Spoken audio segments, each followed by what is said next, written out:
Hello hi and नमस्ते दोस्तों elections आ गए हैं और इंडिया की सारी पॉलिटिकल पार्टीज अपने मैनिफेस्टो में एक ही बात पे जोर दे रही हैं और वो है infrastructure Marvel, these game changing infrastructural projects। और क्या ये आपके और मेरे जैसे इन्वेस्टर्स के लिए जो अपना पैसा बढ़ाना चाहते हैं, डबल करना चाहते हैं, ट्रिपल करना चाहते हैं, क्या ये एक इशारा या सिग्नल है? तो आइए इसको थोड़ा और डिटेल में समझते हैं। दोस्तों, किसी भी देश को आगे बढ़ने के लिए जॉब चाहिए होती है, ये बात तो आप मेरी मानते होंगे।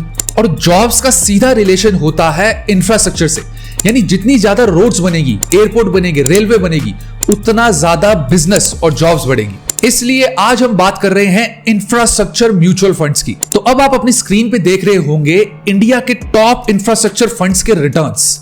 ये रिटर्न्स देखने के बाद आप थोड़े हिल जाएंगे क्योंकि ये अनरियल रिटर्न्स है। तो जैसा कि आप पहला फंड देख सकते हैं, इसने पिछले एक साल में 88% के करीब रिटर्न दिया है। पिछले 3 साल में इसने करीबन 41.3% का रिटर्न दिया है। पिछले 5 साल में करीबन 28.5% का रिटर्न दिया है। और सिंस इंसेप्शन, यानी जब से ये फंड आया है, तब से इस फंड ने करीबन 18% का रिटर्न दिया है। लेकिन आप इसकी कोविड के बाद का इसका रिटर्न ध्यान से देखेंगे तो आप देखेंगे एक जबरदस्त ग्रोथ। अब ये रिटर्न्स देख के कैलकुलेटर तो खोलना ही पड़ेगा।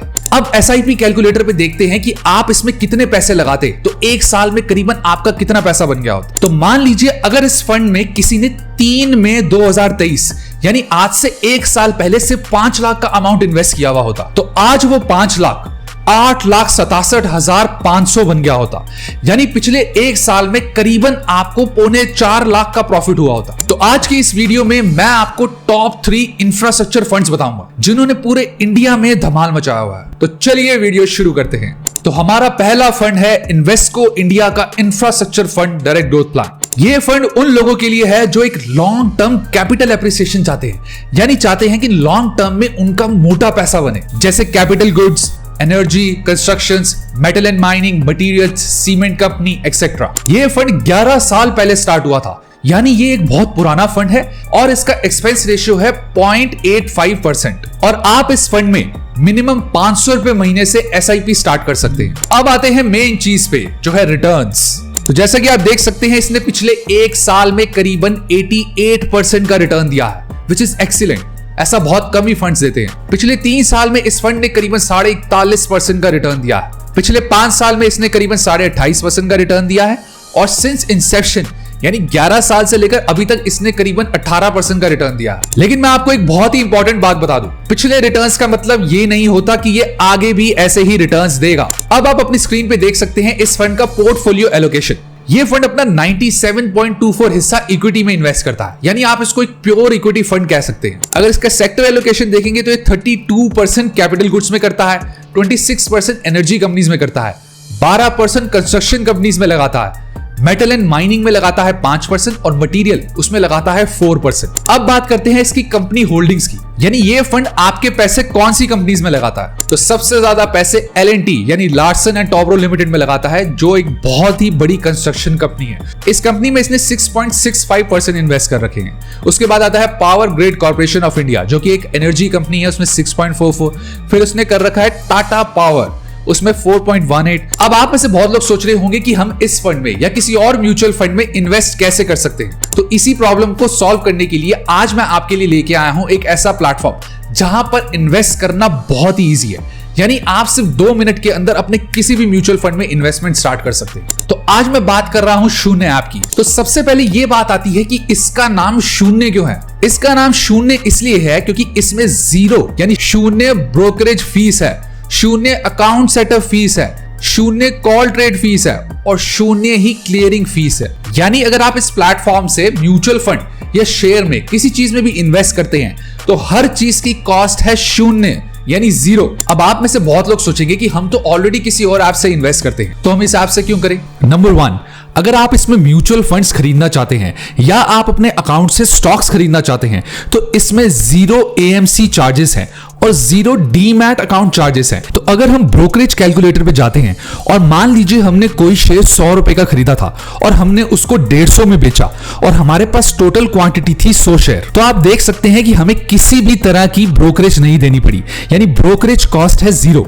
बाकी जो आप STT और GST चार्जेस देख रहे हैं वो हमें हर ऐप में देने होते हैं, वो एक गवर्नमेंट की फीस है। सेकंड, शून्य ऐप एक सेबी रजिस्टर्ड ब्रोकर है और ये सभी स्टॉक एक्सचेंजेस पे लिस्टेड है, जैसे NSE, BSE, MCX, CDCL, AMFI etcetera. तो अगर आप भी ये शून्य ऐप को चेकआउट करना चाहते हैं तो इसका लिंक डिस्क्रिप्शन में है। अब वापस आते हैं अपने दूसरे टॉप के इंफ्रास्ट्रक्चर फंड पे, जो है LIC का infrastructure fund direct growth plan. LIC का ये फंड भी एक इंफ्रास्ट्रक्चर फंड है, यानी ये अपनी मेजॉरिटी इन्वेस्टमेंट इंफ्रास्ट्रक्चर कंपनीज में करता है, जैसे capital goods, service, material, construction etcetera. इस फंड के रिटर्न्स भी जबरदस्त हैं, लेकिन इसके कुछ नेगेटिव पॉइंट्स भी हैं, जैसे कि फंड कंसिस्टेंसी।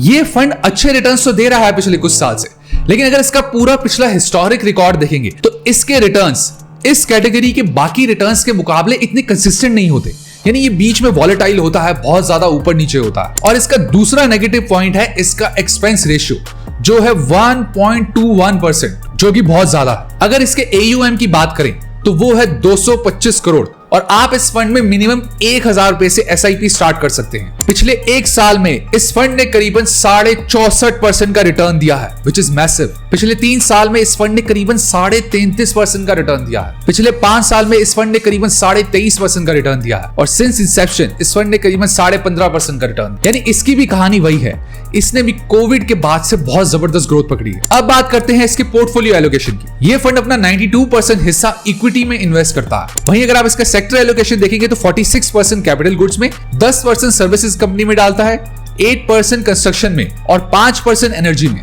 अब बात करते हैं इसकी टॉप 5 होल्डिंग्स की। तो सबसे ज्यादा पैसे इस फंड ने भारत बिजली लिमिटेड में इन्वेस्ट कर रखे हैं, जो है 4.79%। उसके बाद स्नाइडर इलेक्ट्रिक इंफ्रास्ट्रक्चर लिमिटेड में 4.2%, transport corporation of India limited में 3.61%, गारवेर हाईटेक फिल्म्स लिमिटेड में 3.4% और REC लिमिटेड में 3.31%। अब चलते हैं अपने तीसरे और आखिरी म्यूचुअल फंड पे, जो है SBI का infrastructure fund direct growth plan. ये फंड मिनिमम 80% इन्वेस्ट करता है उन कंपनीज में जो इंफ्रास्ट्रक्चर कंपनीज होती हैं और बाकी 20% ये अदर एसेट्स में इन्वेस्ट करता है। इस फंड का AUM है 2432 करोड़ और आप इस फंड में मिनिमम 500 रुपए से SIP स्टार्ट कर सकते हैं हर महीने। अब चलते हैं इसके रिटर्न्स पे। पिछले एक साल में इस फंड ने 65% का रिटर्न दिया है। पिछले 3 साल में इस फंड ने 35% का रिटर्न दिया है। पिछले 5 साल में इस फंड ने करीबन 25.5% का रिटर्न दिया है और सिंस इंसेप्शन इसने करीबन 16.5% का रिटर्न दिया। अब मैंने आपको टॉप 3 इंफ्रास्ट्रक्चर फंड्स तो बता दिए,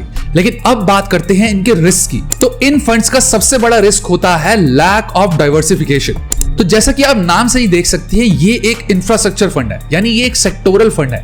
ये मेनली इंफ्रास्ट्रक्चर कंपनीज में ही इन्वेस्ट करते हैं। जैसे एक IT फंड होता है जो सारी IT की कंपनीज में ही इन्वेस्ट करता है, वैसे ये इंफ्रास्ट्रक्चर फंड है, यानी सारी इंफ्रास्ट्रक्चर कंपनीज में ही इन्वेस्ट करता है। तो ये डाइवर्सिफाइड नहीं है सिर्फ एक ही सेक्टर में, जिस वजह से कभी कभी रिस्क बहुत बढ़ जाता है। तो मान लीजिए पिछले कुछ सालों से तो इंफ्रास्ट्रक्चर सेक्टर बहुत अच्छा चल रहा है, लेकिन अगर कभी इसमें गिरावट आई तो ये पूरा का पूरे म्यूचुअल फंड में ही गिरावट आएगी, क्योंकि इसके 80% शेयर जो होते हैं वो इंफ्रास्ट्रक्चर कंपनीज के ही होते हैं, डाइवर्सिफाइड नहीं होते। इसलिए किसी भी सेक्टोरल म्यूचुअल फंड में रिस्क थोड़ा ज्यादा होता है। तो अब इस रिस्क से बचने के लिए क्या कर सकते हैं? तो रिस्क कम करने के लिए मेरा सजेशन ये है कि आपको अपना कभी भी 20% से ज्यादा पोर्टफोलियो का इसमें इन्वेस्ट नहीं करना चाहिए, यानी किसी भी सेक्टोरल फंड में आपको 20% से ज्यादा इन्वेस्ट नहीं करना है। इससे क्या होगा कि आपका रिस्क परसेंटेज कम रहेगा। और अगर आप इनमें से कोई भी म्यूचुअल फंड में इन्वेस्ट करना चाहते हैं या किसी और म्यूचुअल फंड में इन्वेस्ट करना चाहते हैं तो आप शून्य ऐप को डाउनलोड कर सकते हैं और उसमें इन्वेस्ट कर सकते हैं। इसका लिंक डिस्क्रिप्शन में है। तो अब मिलेंगे ऐसी ही अगली इंटरेस्टिंग येट इंफॉर्मेटिव वीडियो में। तब तक के लिए do like, share, comment and subscribe to my YouTube channel which is money right.